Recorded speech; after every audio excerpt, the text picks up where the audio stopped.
Reality check ప్రస్తుతం మనతో పాటు ఉన్నారు పొలిటికల్ అనలిస్ట్ పురుషోత్తం రెడ్డి గారు. సార్ నమస్తే అండి.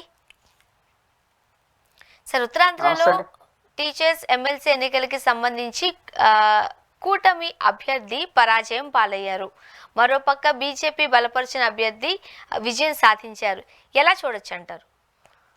ఉత్తరాంధ్ర కేంద్రంగా విశాఖ, శ్రీకాకుళం, విజయనగరం జిల్లాలో సంబంధించి టీచర్ కాన్స్టిట్యూషన్ లో పిఆర్టీయూ అభ్యర్థి విజయం సాధించారు.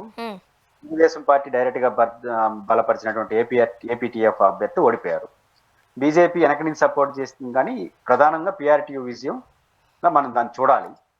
దాంతోపాటు గోదావరి జిల్లాలు, కృష్ణా, గుంటూరు జిల్లాలో తెలుగుదేశం మంచి మెజారిటీతో గ్రాడ్యుయేట్ గెలిచింది.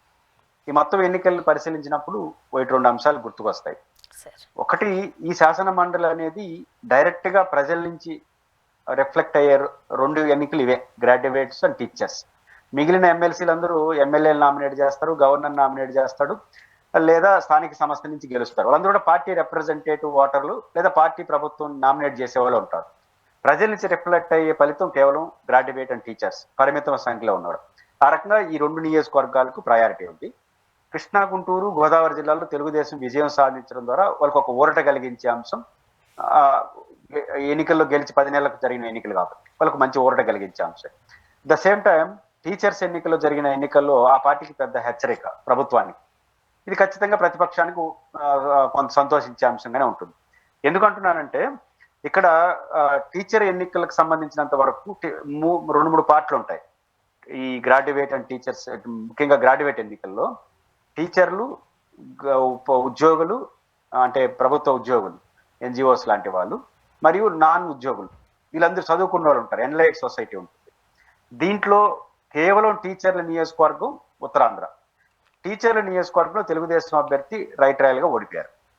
ఇక్కడ ఒక ప్రత్యేకత ఏంటంటే ఎంటైర్ టీచర్ కమ్యూనిటీలో మెజారిటీ కమ్యూనిటీ ఈ ప్రభుత్వానికి ఒక హెచ్చరిక పంపాలనుకున్నారు, స్పష్టమైన వ్యతిరేకతను వ్యక్తం చేయదలుచుకున్నారనే దానికి ఉత్తరాంధ్ర ఎన్నికల్లో గెలిపి. ఎందుకు ఈ మాట అంటున్నానంటే, మీకు ఆ ఉపాధ్యాయ సంఘాలతో ఉన్న అసోసియేషన్స్ కొంత పరిశీలించాలి. గెలిచిన పిఆర్టీ సంబంధించిన అభ్యర్థి నాయుడు గారు ఏమన్నారు, సిద్ధాంతాలు పక్కన పెట్టి నాకు ఓటేశారు అన్నారు. అది చాలా కీలకమైన అంశం. కారణం ఏంటంటే, నాకు ఆ టీచర్ అసోసియేషన్స్ తో ఉన్న అనుబంధంతో చెప్తున్నాను. పిఆర్టీయూని ఎవరు బలపరిచారు? బీజేపీ బలపరిచింది, బీజేపీ సపోర్ట్ చేసింది ఆయన్ని. కానీ ఆటోమేటిక్ గా వామపక్ష స్వభావం కలిగినటువంటి పీడిఎఫ్ అభ్యర్థి సెకండ్ ఓట్లు కూడా పిఆర్టీయూ పడ్డాయి. మామూలుగా అయితే వాళ్ళకి సిద్ధాంతం మీద ప్రాతిపదిక అనుకుంటే వాళ్ళు తెలుగుదేశం అభ్యర్థి కేసు ఉండాలి, ఏపీటీఎఫ్ కేసు ఉండాలి. దానికి భిన్నంగా పిఆర్టీయూ కేసారు. అంటే బీజేపీ అవేమి చూడాల, వాళ్ళు టీచర్లందరూ ఈ ప్రభుత్వానికి ఒక హెచ్చరిక పంపాలనుకున్నారు. ఆ హెచ్చరిక పంపారు. ఇది ప్రభుత్వానికి 10 నెలల కాలంలోనే ఇట్లాంటి పరిస్థితి రావడం అనేది ప్రభుత్వానికి ఖచ్చితంగా డిసడ్వాంటేజే. దీన్ని సీరియస్ గా తీసుకోవాల్సిన పరిస్థితి ఉంటుంది. రెండవది, గ్రాడ్యుయేట్ ఎన్నికలు రెండింటిలో తెలుగుదేశం గెలిచినా కూడా అక్కడ టీచర్ల ఓట్లు, గ్రాడ్యుయేట్ అంటే ఉపాధ్యాయ ఉద్యోగ ఓట్లు పీడిఎఫ్కే పడ్డాయి ఎక్కువ. అంటే స్పష్టంగా రాష్ట్రంలో ఉద్యోగుల్లో, ఉపాధ్యాయులు ఈ ప్రభుత్వం పట్ల కొంత వ్యతిరేకత ఉంది, వ్యతిరేకించాలనే స్వభావం కనిపిస్తా ఉంది. దీన్ని ఎర్లీగా గుర్తించారని నేను అనుకుంటున్నా. కారణం ఏంటంటే 2 చోట్ల గెలిచామన్న సంతృప్తి కన్నా ఆడ ఓడిపోయినందుకు ఎక్కువ రియాక్ట్ అయింది తెలుగుదేశం. అచ్చెన్నాయుడు గారు వెంటనే బయటకు వచ్చి ఒక దశలో మా అభ్యర్థి అని చెప్పడానికి ట్రై చేసినాడు, ఇంకోసారి మేము కూడా మద్దతు ఇచ్చామని చెప్పారు, చాలా చాలా మాట్లాడారు. పెచ్చు ఇక్కడ మేము టీచర్ల పట్ల బాగున్నామని చెప్పారు. ఇవన్నీ ఎందుకు చెప్పారంటే రియలైజ్ అయ్యారంటే టీచర్లో వ్యతిరేకత వ్యక్తమైంది అనేది వాళ్ళకి అర్థమైపోయింది. అందువల్ల దీన్ని అడ్రస్ చేసే ప్రయత్నం చేస్తున్నారు. అడ్రస్ ఉపన్యాసాలతో సాధ్యం కాదు, డబ్బులతో సాధ్యం అవుతుంది. ఎందుకంటే ఇలా అసంతృప్తి అంతా పిఆర్సీ, ఐఆర్ లేదా ఓల్డ్ పెన్షన్ స్కీము, 2 నెల జీతం మరియు డిఏని, ఇవి ఏవి ముట్టుకున్నా 100 కోట్లు వెళ్తాం. ఇది పరిస్థితి. ప్రభుత్వానికి మాత్రం ఇది ఒక పెద్ద సంకటంగా మారింది. టీచర్స్ లో వచ్చిన వ్యతిరేకత ముందు ప్రభుత్వానికి ఒక సమస్యగా మారింది. ఆటోమేటిక్ గా ప్రభుత్వానికి సమస్య మారింది కాబట్టి అది ప్రతిపక్షాన్ని సంతోషించే అంశంగా ఉంటుంది. సార్, సాధారణంగా మనం ఇంతకు ముందు నుంచి ప్రభుత్వం అంటే కూటమి ప్రభుత్వం ఏర్పడిన తర్వాత రాష్ట్రంలో జరుగుతున్న పరిస్థితుల గురించి డిస్కస్ చేసేటప్పుడు ఇది ఎర్లీ స్టేజే, చాలా సందర్భాల్లో మీరు చెప్పారు యాజ్ అనలిస్ట్ గా, ఇది ఎర్లీ స్టేజే, ప్రజలు కాస్త టైం తీసుకుంటారు అని. కాకపోతే నెలల టైం వచ్చేసరికి అంటే వ్యవధిలోనే ఒకలాంటి వ్యతిరేకతను కూటమి ప్రభుత్వం ఏపీలో ఎదుర్కొంటుంది అని మాటల కన్నా కూడా చేతల ద్వారా సుస్పష్టంగా తెలిసినట్లుగా కూడా కొంతమంది అభివర్ణిస్తున్నారు, ముఖ్యంగా ఎంప్లాయీస్. ఏం చెప్తారు మీరు? నిస్సందేహంగా ఇది ఎర్లీ టైం, ప్రజలు టైం తీసుకుంటారు, ఇప్పుడు కూడా తీసుకున్నారు. గ్రాడ్యుయేట్ ఎన్నికల్లో ఉపాధ్యాయ ఉద్యోగ ఏతరులు తెలుగుదేశంకి అనుకూలంగా ఓటేశారు, అది మనకు కనపడతా ఉంది. అంటే వాళ్ళు ఇంకా కొంత టైం వేచి చూస్తారు అనేది క్లియర్గా అర్థం అవుతుంది. కానీ ఉద్యోగ ఉపాధ్యాయులు అంత వేచి చూసే పరిస్థితులు లేరు, ప్రభుత్వానికి వ్యతిరేకంగా స్పందించారు. ఉద్యోగ ఉపాధ్యాయులు 10 నెలల టైం చాలనుకున్నారు, వాళ్ళు మాత్రం ఇంకా కొంత టైం చూస్తారు. ఈ రెండు మనకు కనపడతాయి. కానీ ఉద్యోగ ఉపాధ్యాయులు మేము ఇంకా వెయిట్ చేయలేము, మాకు కావాలని అడగడం కూడా ప్రభుత్వానికి నష్టం. ఎందుకంటే గత ఎన్నికల్లో జగన్మోహన్ రెడ్డి గారు భారీ ఓటమిలో వీళ్ళు చాలా కీ రోల్ పోషించారు. అంటే కూటమి అనుకూలంగా ఓటేయడంలో ముఖ్యంగా పోస్టల్ బ్యాలెట్ అవన్నీ మనం చూసాం కదా, ఇనాను ఎక్కువ చోట్ల కూటమికి అనుకూలంగా వచ్చినాయి. అంటే ఉద్యోగ ఉపాధ్యాయులు ఏ సెక్షన్స్ అయితే మనల్ని అనుకూలంగా ఉండి ఆయనకి వ్యతిరేకంగా ఓటేస్తారో వాళ్ళు మనకి వ్యతిరేకంగా అయిపోతే ఆటోమేటిక్గా నష్టం కదా. అంటే ఒక సెక్షన్ మాత్రం స్పందించింది. అయితే ఈ సెక్షన్ స్పందించడానికి స్వీయ అనుభవం కారణం. ఏంటి ఆ అనుభవం? ఒక డిఏఈ లేదు ప్రభుత్వం వచ్చిన తర్వాత, పిఆర్సీని మేము మెరుగైన పిఆర్సీ ఇస్తాం, మంచి పిఆర్సీ ఇస్తాం, ఆత్మాభిమానం ఉండేది. ఉన్న జగన్మోహన్ రెడ్డి గారు వేసిన పిఆర్సీ కమిషన్ రద్దు చేసినారు. కనీసం ఐఆర్ అని అయ్యారు. జగన్మోహన్ రెడ్డి మీరు గుర్తుంటే తాను 2019 అధికారంలోకి వచ్చిన 1 month కో 2 months కో 27% ఐఆర్ ఇచ్చేసినాడు. పిఆర్సీ మళ్ళీ లేటుగా ఇచ్చినాడు, 2 ఏళ్ళకో 3 ఏళ్ళకో. కానీ ఐఆర్ మాత్రం ఇమీడియట్గా ఇచ్చేసాడు మొదటి నెలలో. మనం ఇలేదుగా, ఐఆర్ ఇలేదు కదా. పిఆర్సీ కమిషన్ రద్దు చేసేసాం, ఐఆర్ ఇలేదు. డిఏలు ఇప్పుడు ఇచ్చిన డిఏ కూడా జగన్ ఇచ్చిన డిఏ. చాలా మందికి తెలియదు ఏంటంటే మార్చి నెలలో 2 డిఏలు ఆమోదించి ఒక డిఏ ఆయనే ఇచ్చి ఇంకో డిఏ జూలై 1 నుంచి అమలు చేశాడు. అంటే కొత్త ప్రభుత్వం కూడా ఆయన జీవో అమలైంది. అంటే ఇప్పుడు ఇచ్చిన జీవోలు జగన్వే, ఈ ప్రభుత్వం డిజే చేయలేదు. మూడోది ప్రధానంగా పెన్షన్ స్కీమ్. జగన్మోహన్ రెడ్డి గారు సిపిఎస్ ఇవ్వను, ఓల్డ్ పెన్షన్ స్కీమ్ ఇవ్వలేను, జిపిఎస్ గ్యారంటీ పెన్షన్ స్కీమ్ ఇస్తున్నాడు. రావడం దాన్ని మీరు రద్దు చేసినారు. రద్దు చేసేవన్న కొత్త కమిటీ కోసం పవన్ కళ్యాణ్ గారు ఏం చెప్పారు? జగన్ లాగా మేము నియంతృత్వంగా వ్యవహరించాం, ఏకపక్షంగా వ్యవహరించాం, మీరు అందరితో కూర్చొని మాట్లాడి 1 year లో మంచి చేస్తాం అన్నాడు. 1 year ఎందుకు స్టార్ట్ కూడా చేయలేదు. ఇది నా పర్సనల్ బాధ్యత అన్నాడు. ఎలక్షన్లో గెలిచిన తర్వాత కూడా చెప్పినాడు. ఇప్పుడు 1 year అయింది, మర్చిపోయినాడు. నా దృష్టిలో సిపిఎస్ ఉద్యోగస్తులు ఒప్పుకోరు, ఓల్డ్ పెన్షన్ స్కీమ్ ప్రభుత్వం ఇవ్వలేదు, జిపిఎస్ ఇస్తే జగన్ ఇచ్చినట్టే, నువ్వు కొత్తగా ఇచ్చేది ఏందంటారు. ఈకపోతే అది ఈకుండా మమ్మల్ని మోసం చేస్తారు. కరెక్ట్ గా ఇరుక్కుంది ప్రభుత్వం. అంటే అప్పుడు విపరీతమైన ఆశలు కల్పించి దాన్ని ఇప్పుడు చేయలేక ఇబ్బంది పడతా ఉంది. కాబట్టి టీచర్లు ఉపాధ్యాయుల్లో వచ్చినటువంటి ఈ వ్యతిరేకత ఖచ్చితంగా అధికార పార్టీకి పెద్ద హెచ్చరిక, పెద్ద టాస్క్ కూడా. దీన్ని ఏదో ఒకటి చేయకపోతే మొదటి 4 ఏళ్ళు వాళ్ళతో గొడవ పెట్టుకుంటే అన్నెసరీ కాంప్లికేట్ అవుతుంది. సహజంగా అప్పుడు ఏ వ్యతిరేకులు అయితే మనల్ని వ్యతిరేకించారో వాళ్ళందరూ ఈ రోజు వాళ్ళకి దూరం కావడం వైసీపీకి సంతోషించే అంశంగా ఉంటుంది. సరే, మరో పక్క ఇప్పుడు సాధ్యం కాని హామీలను లేకపోతే ఎన్నికల్లోకి ఆ పీఠంలో కూర్చోవడానికి ఏది పడితే అది హామీలు ఇచ్చి కూటమి ప్రభుత్వం అధికారంలోకి వచ్చింది. అప్పటి వరకు బాగానే ఉంది, కానీ అది నిలబెట్టుకోకపోయేసరికి ఇప్పుడు అదే హామీలు కూటమి ప్రభుత్వానికి మెడకు ఉచ్చులా మారుతున్నాయి అని కొంతమంది వాదన లేకపోతే ఆరోపణ. నిజమే అంటారా? ఆంధ్రప్రదేశ్ ప్రభుత్వానికి సూపర్ 6 ఫీవర్ పట్టుకుంది. ఈ సూపర్ 6 జ్వరం అది ఉరవరట్ల. ఆ జ్వరానికి వీలైనంత వరకు మంది వేసుకోకపోతే ఆ జ్వరమే పెద్ద సమస్యగా ముదిరిపోతుంది. మన బడ్జెట్ అంతా సూపర్ 6ఏ. మీరు అనొచ్చు సూపర్ 6కి నిధులు తక్కువ కేటాయించామని ఒక పక్క ప్రతిపక్షం అంటుంటే మీరు సూపర్ 6 అంటానంటే, నాకు బడ్జెట్ అంతా సూపర్ 6ఏ కనపడింది. సూపర్ 6 ఫీవర్ కనపడింది. సూపర్ 6లోని అజెండాలు కనపడలా. ఏం చేద్దాం సూపర్ 6ని, ఏం చేద్దాం సూపర్ 6 చేద్దామంటే డబ్బులు లేవాలి. 3,22,000 కోట్ల భారీ బడ్జెట్ పెట్టడానికి కారణం కూడా సూపర్ 6ఏ. ఎందుకంటే భారీ బడ్జెట్ లో కొంత చేసి అంటే ఆదాయం వస్తుందని నమ్మి అంచనా వేసుకొని గ్రాంట్ ఇన్ ఎయిడ్ కావచ్చు, గవర్నమెంట్ ఆఫ్ ఇండియా నుంచి, స్టేట్ నుంచి ట్యాక్స్ ఆర్ ఇండైరెక్ట్ ట్యాక్స్ కావచ్చు, అప్పులు కావచ్చు, అన్ని హైక్ క్రియేట్ చేశారు. గ్రాంట్ ఇన్ ఎయిడ్ గత సంవత్సరం పోల్చుకుంటే 20,000 కోట్లు అదనంగా వస్తుంది అనుకుంటారు. ఇది ఆదాయం, పన్నులు రాబడి, పన్నేతర రాబడి అన్ని కలిపితే 1,60,000 కోట్లు చూపిస్తున్నారు. దాంతో పోల్చుకుని 1,00,000 కోట్ల లోపే వచ్చాయి. ఇప్పుడు ఈ ముదంగా అప్పులు ఈ సంవత్సరం 70,000 కోట్లు దాకా అప్పు చేసినారు. ఇంకో 30,000-40,000 కోట్లు ప్రపంచ బ్యాంక్ దగ్గర చేయాలని నిర్ణయించుకున్నారు, కానీ ఇంకా ₹1 చేయాల ఇతరులంతా. కానీ 70,000 కోట్లు చేయడానికి నెల అప్పులు పోవచ్చు. ఇప్పుడు ఎంత చేయాలో తెలుసు అప్పులు? 1,12,000 కోట్లు చేయాలి ఈ బడ్జెట్ అంచనా ప్రకారం. 1,12,000 కోట్ల అప్పులు దీనికి, ఇంకో 40,000 కోట్లు ప్రపంచ అమరావతి. సాధ్యమా? రొట్టింపు అప్పు చేయాలి. అంటే పాయింట్ ఏంటంటే ఇవన్నీ ఎందుకు చేస్తున్నారు? కొంత బడ్జెట్లో పెంచుకొని అమ్మఒడికి కొంత, రైతు భరోసా కొంత ఇస్తున్నారు. అంటే అర్థం ఏంటి? మొత్తం వ్యవహారంలో సూపర్ 6 ఫీవర్. ఈ ఎప్పుడు కూడా ఫీవర్ వచ్చినప్పుడు వీలైనంత త్వరగా పారాసిటమాల్ ఏదో వేసుకొని దాన్ని ముగించాలి. ముగించుకున్నట్టయితే పెద్ద సమస్యగా మారిపోతుంది. ఇప్పుడు ప్రభుత్వం ముగించదలుచుకోవాలా, దీన్ని కొంచెం జగన్ మీద నెట్టదాం, కొంత ఆర్థిక సంక్షోభాన్ని నెట్టేద్దాం, కొంత ప్రయత్నిద్దాం, ఇట్లా కుదరదు. ఒక దానికి అలవాటు పడిన ప్రజలు మీరు నిజాయితీగా ఉండాలి. కాబట్టి సూపర్ 6 నుంచి ఎర్లీగా ప్రభుత్వం కోలుకొని పొలిటికల్ డెసిషన్ తీసుకోకపోతే మీరు చేస్తారా? చేసింది చేయగలిగింది ఆర్థిక పరిస్థితిలో చేయండి, చేయలేనిది వాయిదేయండి, చేయగలిగింది మాకు చేయండి, చేయలేని వాయిదేయండి, లేకపోతే మా వల్ల కాదని చెప్పి ప్రజలు అర్థం చేసుకుంటారు. కానీ కొంత జగన్ మీద, కొంత మీద పరిస్థితి మీద, కొంత మీద దేవుడి మీద భారం వేస్తే జ్వరం పెరిగేసి అది ఎకటేస్తుంది. కాబట్టి ఈ సూపర్ 6 జ్వరాన్ని నుంచి ప్రభుత్వం త్వరగా కోల్పోకపోతే మీరు చెప్పిన క్వశ్చన్స్ అన్ని వస్తాయి, హామీల ఉల్లంఘన చెడ్డ పేరు కూడా తెచ్చుకుంటారు. సరే, ఇంకొక వర్షన్ మనం మాట్లాడితే ఇదే టాపిక్ లో కూటమికి బీటలు వాడుతున్నాయని అనుకోవచ్చా? ఒకరు అంటే ఒక దగ్గరే కొంత అంటే కూటమిలో టీడీపీ జనసేన ఒక అభ్యర్థికి కాస్త సహకారం అందిస్తే బీజేపీ మరో అభ్యర్థికి సహకారం అందించడం, సపోర్ట్ చేయడం ఎలా చూడాలంటారు? అంటే ఉత్తరాంధ్ర జరిగిన టీచర్ ఎన్నికల్లో బీజేపీ ఏరే లైన్ తీసుకునింది, కానీ బీజేపీ భద్రతతో వాళ్ళు గెలవలేదు. కానీ బీజేపీతో ఆయనకున్న అనుబంధం రీత్యా బీజేపీ సపోర్ట్ చేసింది తప్ప బీజేపీ మద్దతు ఆయన గెలవలేదు. బీజేపీ అభ్యర్థిగా కూడా రేపు శాసనమండలిలో ఉండడు ఆయన, ఎందుకంటే ఇండిపెండెంట్ పార్టీల రిప్రజెంటేటివ్ గా ఆయన ఉండడు. కాబట్టి ఇండిపెండెంట్ గా పోటీ చేసే పెద్ద ఇబ్బంది ఏం కాదు. కానీ బీజేపీకి తెలుగుదేశానికి ఏం బీటలు వాళ్ళదు. బీజేపీ ఎవరిని వదులుకోదు, వాళ్ళవి వాళ్ళు పోవాల్సిందే. లాస్ట్ 2018లో కూడా చంద్రబాబు బయటకు వచ్చేసినాడు, కానీ బీజేపీ ఏం పొమ్మంది. బీజేపీ ఎప్పుడు ఎవరిని పొమ్మందు, వాళ్ళతో ఉండి సర్దుకోకపోవడమా, లేదా వెళ్ళిపోవచ్చు వెళ్ళిపోవడమే. కానీ బీజేపీ ఎవరిని పంపిదు, వాళ్ళవి పోతే వాళ్ళ ఇష్టం.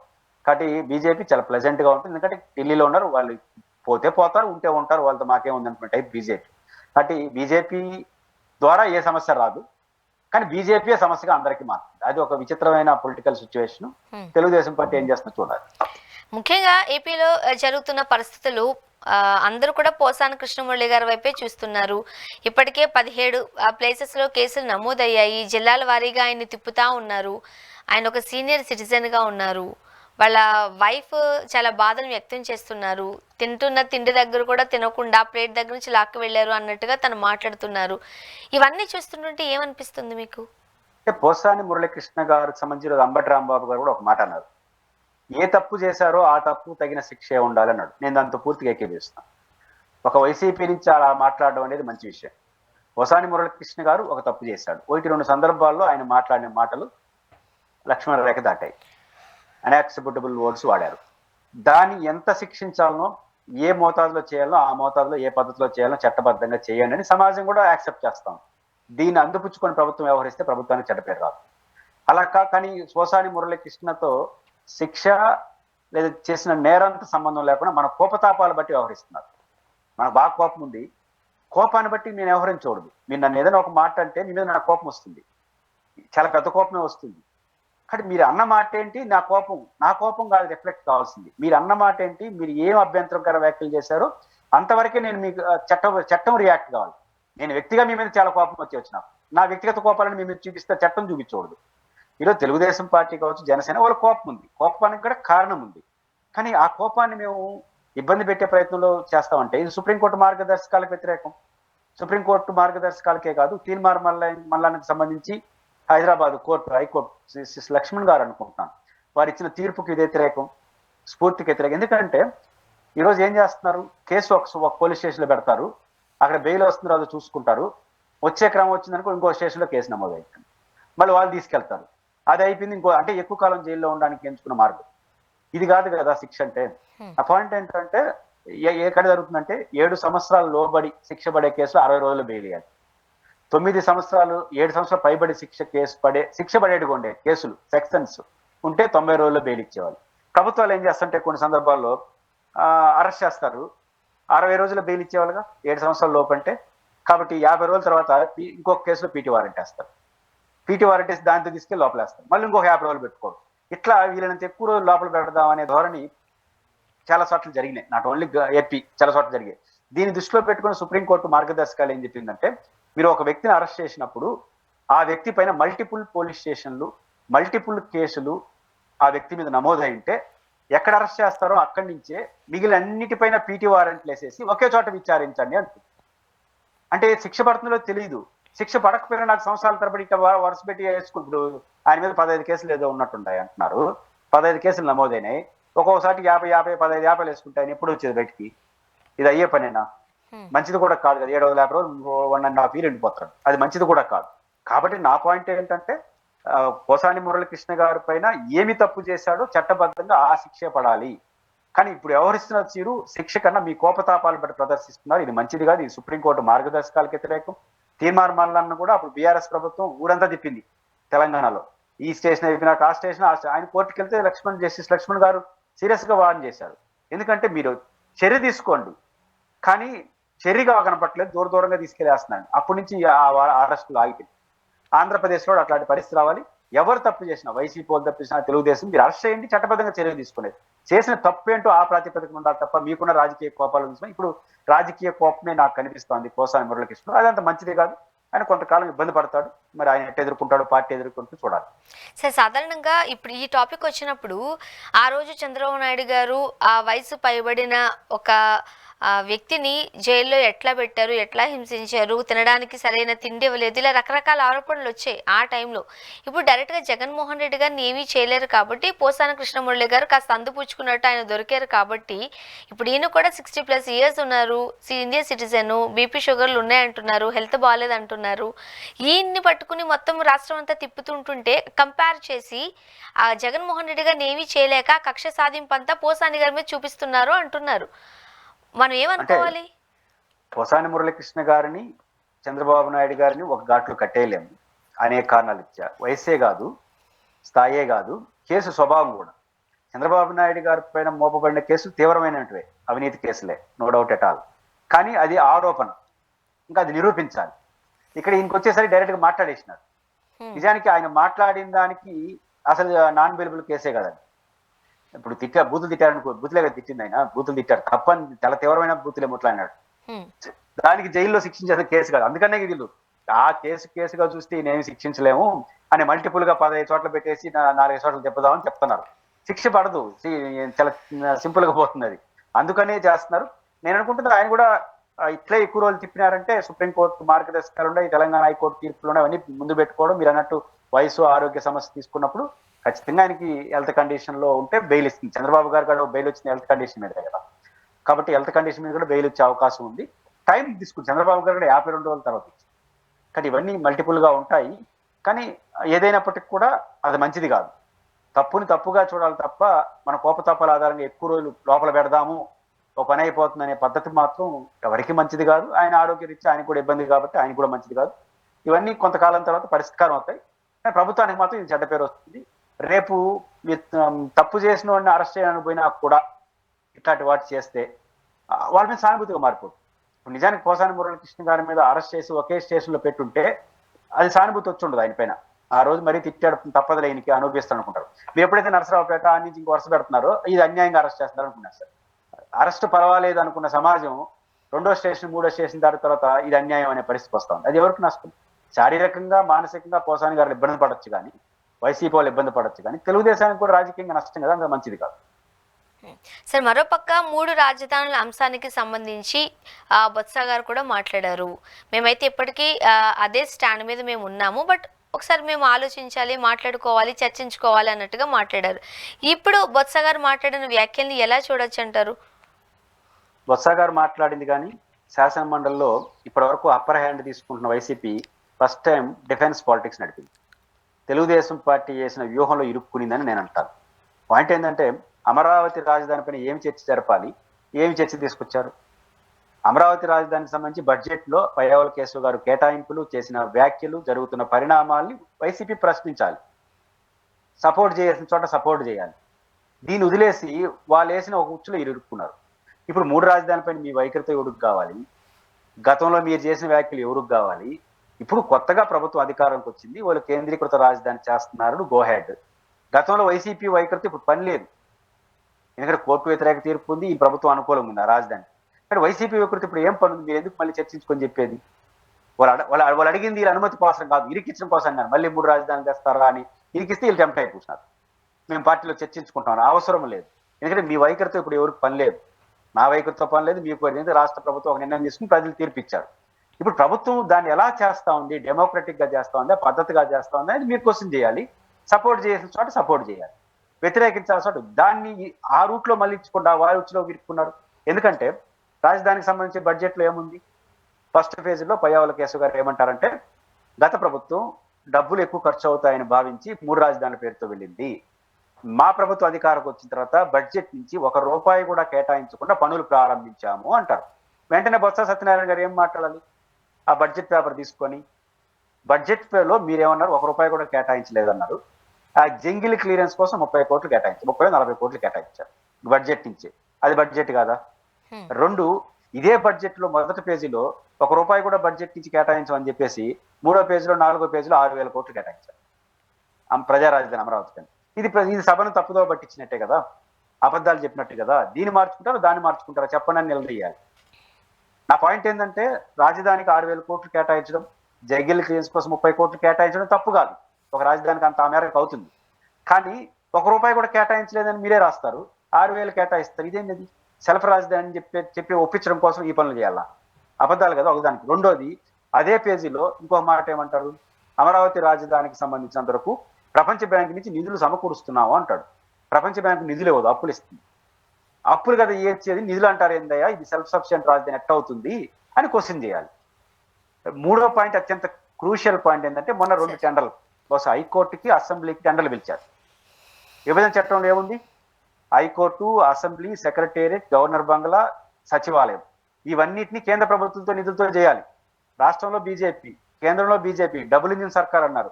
మరి విభజన చట్టం ప్రకారం ఆ కార్యాలయాలు కేంద్ర డబ్బులతో చేయాల్సింది పోయి మీరెందుకు చేస్తున్నారు? ఇంతటి కేంద్రం దాంట్లో ఇస్తుందా ఇవ్వదా అని ప్రశ్నించాలి. ఏకగ్రీయంగా తీర్మానం చేసి కేంద్రాన్ని అడగాలి. ఈ విషయంలో రాష్ట్ర ప్రభుత్వాన్ని సహకరించాలి, డిమాండ్ చేసి ఒత్తిడి చేసి సహకరించాలి. ఈ పని చేయడం మానేసి వైసీపీ వాళ్ళు మేము మళ్ళీ పార్టీలో చర్చిస్తామని చెప్పడం ద్వారా వ్యూహాత్మకంగా తప్పు చేశారు. ఖచ్చితంగా వైసీపీ వాళ్ళు ఇప్పుడు ఆలోచించాల్సిన 3 రాజధానులు ఏమవుతాయి? అయిపోయింది. 3 రాజధానులు మీరు అన్నారు, కాదన్నారు, చర్చ అయిపోయింది. ఇప్పుడు వాళ్ళ పని వాళ్ళు చేసుకుంటారు. ఇప్పుడు మీ వైఖరితో, పని లేని వైఖరితో ఇప్పుడు మీరు పని పెట్టుకుంటే ఇష్యూ డైవర్ట్ అవుతుంది. కాబట్టి బడ్జెట్ లో చేసిన అంశాలని ప్రభుత్వానికి నిర్మాణాత్మకంగా విమర్శించే చోట విమర్శించాలి, సమర్థించే చోట సమర్థించే పద్ధతిలో అమరావతి పైన లైన్ తీసుకోవాలి. కానీ వైసీపీ మేము మళ్ళీ చర్చించి మళ్ళీ వైఖరి చెప్తామంటే ఏం చెప్తారు? మళ్ళీ మేము 3 రాజధానికి అనుకూలంగా ఉంటే మళ్ళీ పెంట చేస్తారా అంటారు. మళ్ళీ వీళ్ళు దొంగ నాటకం ఆడతారు అంటారు. మళ్ళీ వీళ్ళే ఆటంకం అమరావతి అంటారు. రేపేమంటారు? స్వర్ణ గారు ఒకసారి చంద్రబాబు గారు అన్నారు, చాలా మందిని అడిగాము అమరావతిలో పెట్టుబడులు పెడతాం, మళ్ళీ జగన్ వస్తే ఏంటి పరిస్థితి అడుగుతున్నారు, గుర్తుందా మీకు అన్నాడుగా చంద్రబాబు నాయుడు. ఇప్పుడు 3 రాజధానికి మేము మళ్ళీ అనుకూలమని వైసీపీ అధికారికంగా చెప్పినారు అనుకో, మీ వాళ్ళనే రారు ఊరు అంటారు. ప్రపంచ బ్యాంక్ కూడా మీరు ఇలేద డబ్బు అంటారు. అప్పుడేం చేస్తారు? ఇప్పుడు మీరు ఏమనుకున్నానే మళ్ళీ జగన్ వస్తే ఏందని అమరావతి పెట్టుబడిదారులు అంటున్నారు. మీరే 3 రాజధానులు అనుకోండి, ఇంకా అయిపోయింది, ఇంకా రారు ఊరు అని చెప్పేస్తారు. వాళ్ళ వైఫల్యాన్ని మీ మీద నెట్టేస్తారు. నెంబర్ 1. నెంబర్ 2, మేము లేదండి మేము మార్చుకునేసినాము, జై అమరావతి. జై అమరావతి అంటే అమరావతి రోడ్డు మిమ్మల్ని అమ్మరు. అంటే మీకు లేని వైఖరి, అర్థంలో అవసరం లేని వైఖరి మీకు ఎందుకు? ఇప్పుడు ప్రశాంతంగా వాళ్ళు చేయాల్సిన పనులు వాళ్ళు చేయమనండి, తప్పులు చేస్తే ప్రశ్నించండి. ఆ వైఖరి తీసుకోకపోతే మాత్రం వైసీపీ ఇబ్బంది పడుతుంది. మరి ముఖ్యంగా జగన్దే జనరంజక పాలన అంటూ కూడా 2024-25 సామాజిక ఆర్థిక సర్వేలో చెప్పిందంటూ కూడా మనం ఒక వార్తా కథనం చూసాం. ఏం చెప్తారు? జనరంజకం అంటే 2 రకాలు. ఒకటి, పేద బడుగు బలహీన వర్గాలకి జగన్మోహన్ రెడ్డి గారి పీరియడ్లో ఎసులుబాటు ఉంది. డిపిటీ సిస్టమ్ ద్వారా నాన్ కరప్షన్స్ తో ఎక్కడ ఒత్తిడి లేకుండా, రాజకీయాల సంబంధం లేకుండా జగన్మోహన్ రెడ్డి గారు పెన్షన్స్ కానీ, అమ్మఒడి కానీ, రైతు భరోసా కానీ, కొన్ని ఏదైతే తను సంవత్సరానికి దాదాపు 50-60 వేల కోట్ల రూపాయలు విలువైనటువంటి బడ్జెట్ ని, రాష్ట్ర ప్రభుత్వ సంపదను కొన్ని లక్షల కుటుంబాలకు నేరుగా ₹1 కరప్షన్ లేకుండా చేశాడు. ఆ రకంగా మనకు పాత సినిమాలో మధ్యలో వచ్చిన సినిమా అవుతుంది, ఆ రాజకీయాలు ఎలా ఉన్నాయడానికి ఒక నిరుద్యోగులు అడిగినప్పుడు ప్రకాష్ రాజ్ సూత్రం చెప్తాడు. ఒక ఐసు గడ్డ తీసుకొచ్చి ఆ 10 మంది దగ్గర పెట్టుకుంటా వస్తాడు. ఫస్ట్ ఐసు గడ్డ, చివరిలో అది ఏమి ఉండదు.